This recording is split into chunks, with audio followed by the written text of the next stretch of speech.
राम राम मंडळी. मी आशा जोशी मनाची एक गुंफी या यूट्यूब चॅनलवर आपल्या सर्वांचं सहर्ष स्वागत करते. माझ्या आजच्या कथेचं नाव आहे मुलखा वेगळी रजनी. माझी मैत्रीण पुष्पा हिचा BEdचा रिझल्ट लागला. तिला फर्स्ट क्लास मिळाला. तिने VTच्या ST कॉलेजमधून BEd केलं होतं. तिला ST कॉलेजमध्ये शिकवायला सौभाग्यवती मंगला वेलणकर त्या प्रोफेसर होत्या. त्यांनी पुष्पाला 2-3 पुस्तकं दिली होती. परीक्षा रिझल्ट लागल्यानंतर त्यांनी दिलेली पुस्तकं परत करण्यासाठी म्हणून आम्ही त्यांच्या घरी पार्ल्याला गेलो. मंगला वेलणकर म्हणजे रजनी वेलणकरच्या सासूबाई. त्या पार्ल्याला राहत होत्या. त्यावेळेला फोनची सोय नव्हती, म्हणून आम्ही अचानकच त्यांच्याकडे गेलो. तेव्हाच रजनीची आमची पहिल्यांदा ओळख झाली. तेव्हा बाईंनीच सांगितलं, रजनीने 2 वर्षापूर्वीच BEd केलं आणि पार्ले टिळकला तिची नोकरी सुरू झाली. त्या दिवशी तिने दुपारी खायला म्हणून फ्रेंच फ्राईज केले होते. घरात तिच्या 3 मुली, एक भाचा, सासू सासरे, प्रदीप सर्वजण घरात होते. त्यातच आम्हीही दोघी गेलो. त्या गरम गरम फ्रेंच फ्राईजचा आस्वाद आम्हीही घेतला. आपल्या घासातला घास काढून देणाऱ्या रजनीच्या मोठ्या मनाचं दर्शन आम्हाला पहिल्याच भेटीत झालं. आणि तेही कोणासाठी? तर सासूबाईंच्या विद्यार्थिनींसाठी. तेही पहिल्याच वेळी भेटलेल्या विद्यार्थिनी. तिच्या सुगरणपणाने आणि आदरातिथ्याने आम्ही अक्षरशः भारावून गेलो. सौभाग्यवती मंगला वेलणकर या उत्तम प्रोफेसर तर होत्याच, पण उत्तम लेखिकाही होत्या. मुलांसाठी त्यांनी कित्येक नाटुकली लिहिली. मुलांसाठीच माझं नाव अगळम वेगळम असं नाटकही लिहिलं. आकाशाशी नाते माझे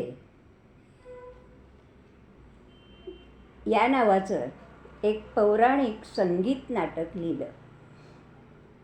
त्यांनी रंगरश्मी नावाची एक संस्था काढली. त्यांच्यातर्फे अभिनयाला प्रोत्साहन देण्यासाठी स्पर्धा घेतल्या जायच्या. या दरवर्षी व्हायच्या. त्यासाठी हॉल, स्पर्धक, त्यांना दिलेले विषय, परीक्षक याची सर्व व्यवस्था रजनीच करत होती. रंगरश्मीतर्फे मंगला वेलणकरांचं लेखन, रजनीचं दिग्दर्शन आणि तिच्या मुली गौरी, मीरा, मधुरा यांनी बालभारतच्या नाट्यस्पर्धेत अनेक नाटकं केली आणि बक्षीसही मिळवली.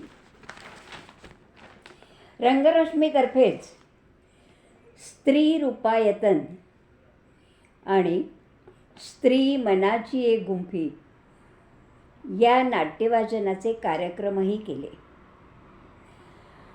सासूबाईंचा वारसा रजनीने पुढे चालवला. 25 वर्ष तिने रंगरश्मीचा कारभार पाहिला.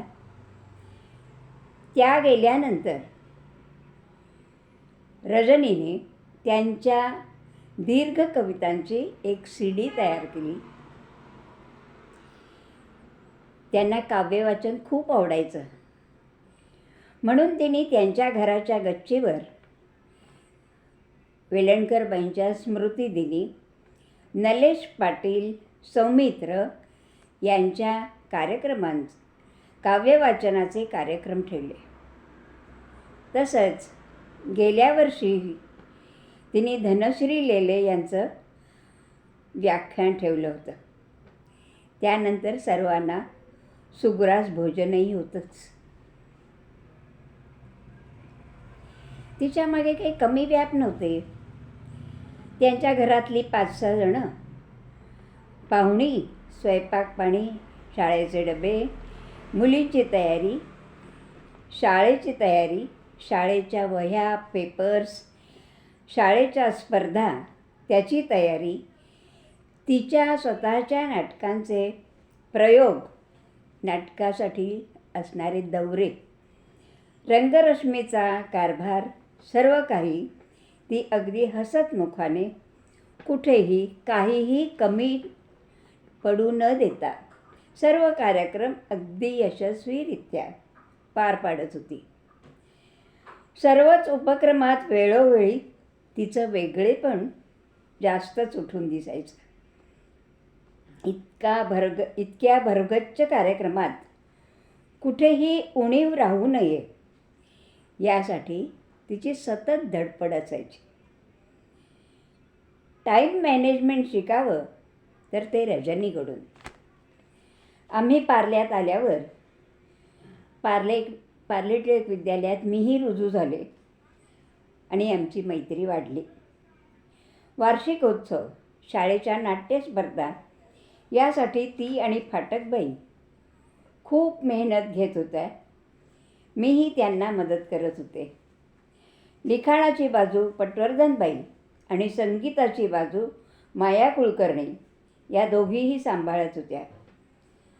नाट्य स्पर्धेत रजनीला आणि आमच्या शाळेलाही अनेक पुरस्कार मिळाले. शाळेच्या वार्षिकोत्सवात तिने मुलांसाठी पण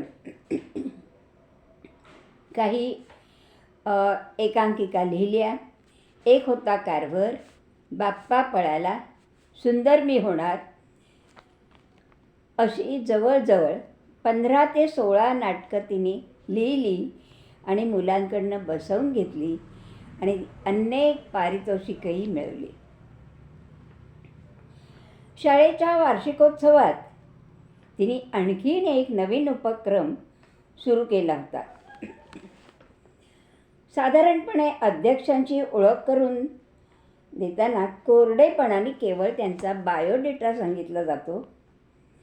पण अशा पद्धतीने ओळख करून न देता अध्यक्षांच्या जीवनावर आधारित असा नाट्यप्रवेश रजनी स्वतः लिहायची, विद्यार्थ्यांकडून बसवून घ्यायला,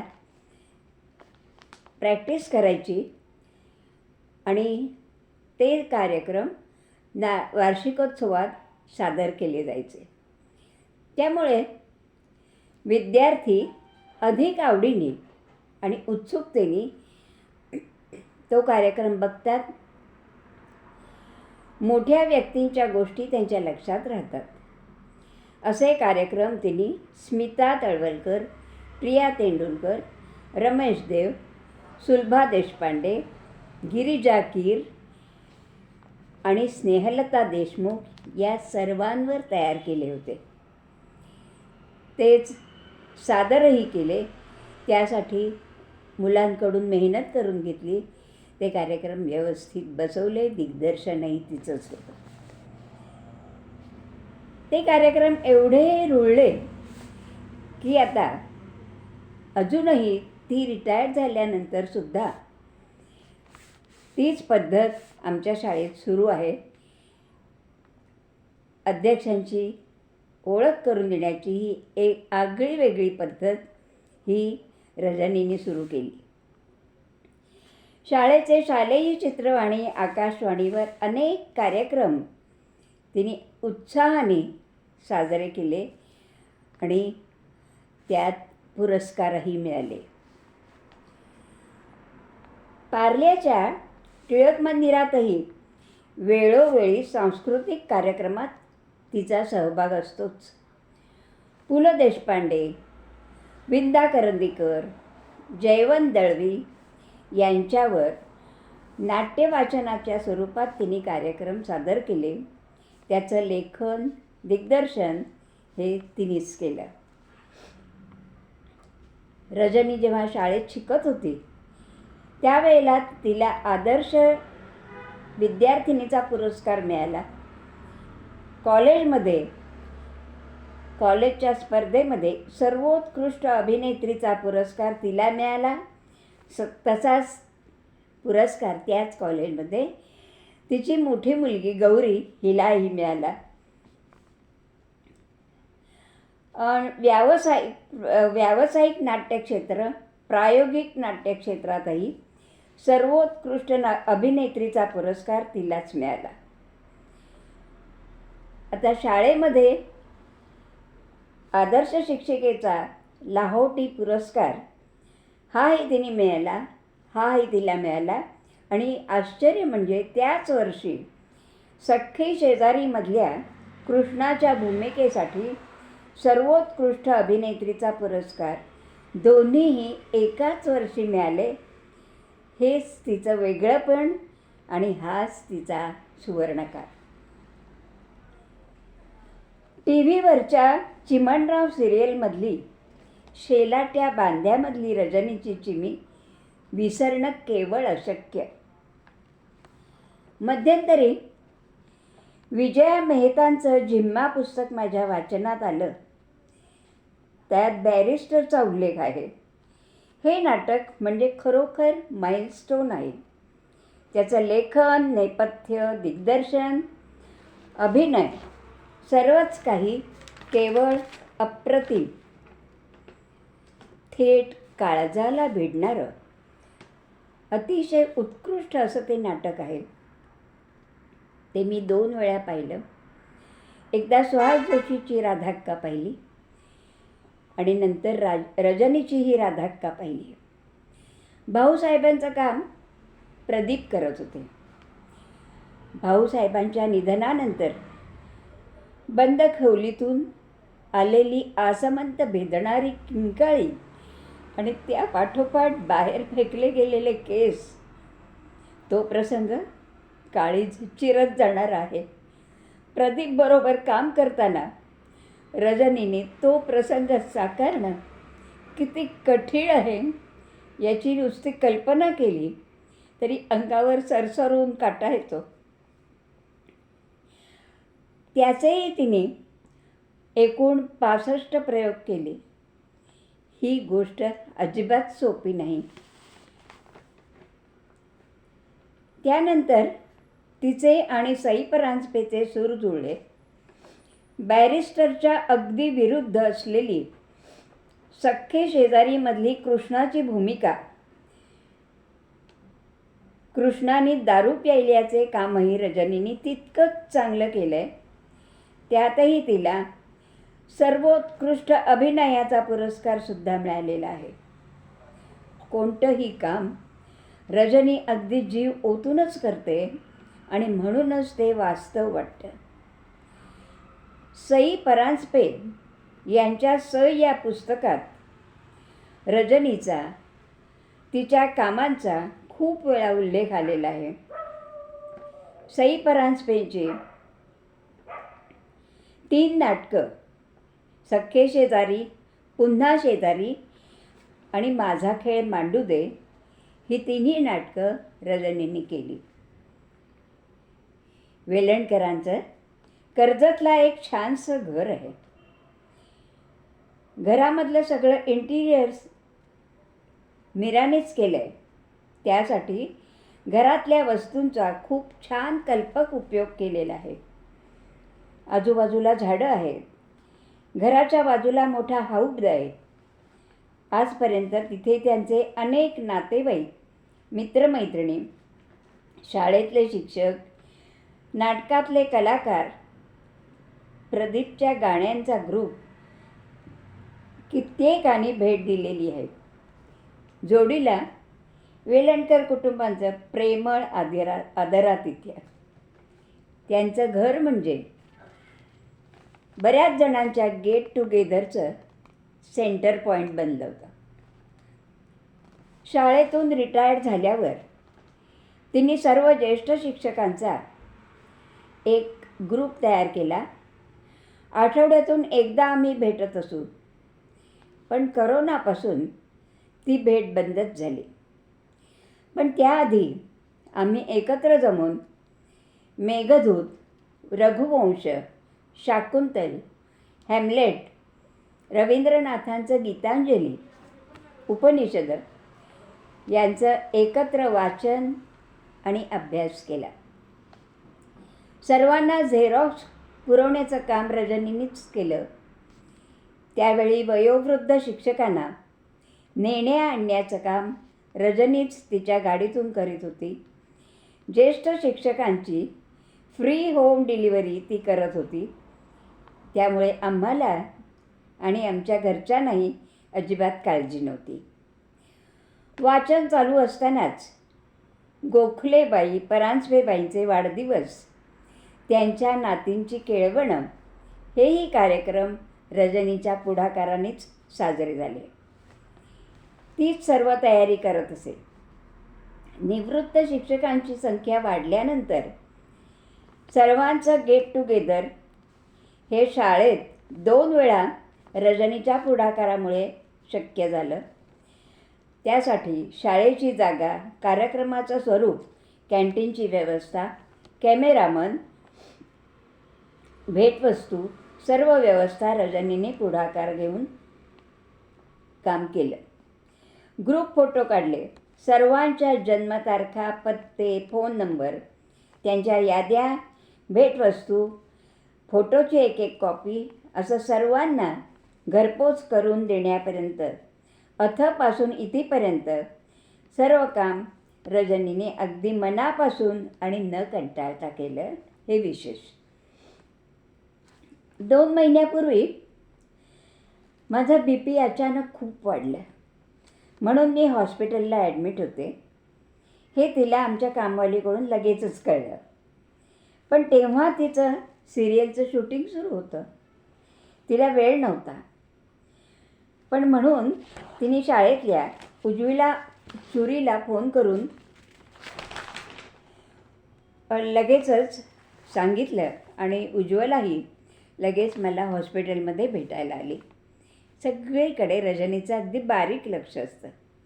अखंड मदत आणि काम करण्याची तिची वृत्ती ही तिला कधीही स्वस्थ बसू देत नाही, शांत बसू देत नाही. मी हॉस्पिटलमधून घरी आल्यावर ती फाटकबाईंना घेऊन मला भेटायला आमच्याकडे आली. फाटकबाईंचं वय 85च्या पुढे आहे. त्यांना आमच्या घरी दुसऱ्या मजल्यावर जिने चढून तिनेच सांभाळून आणलं.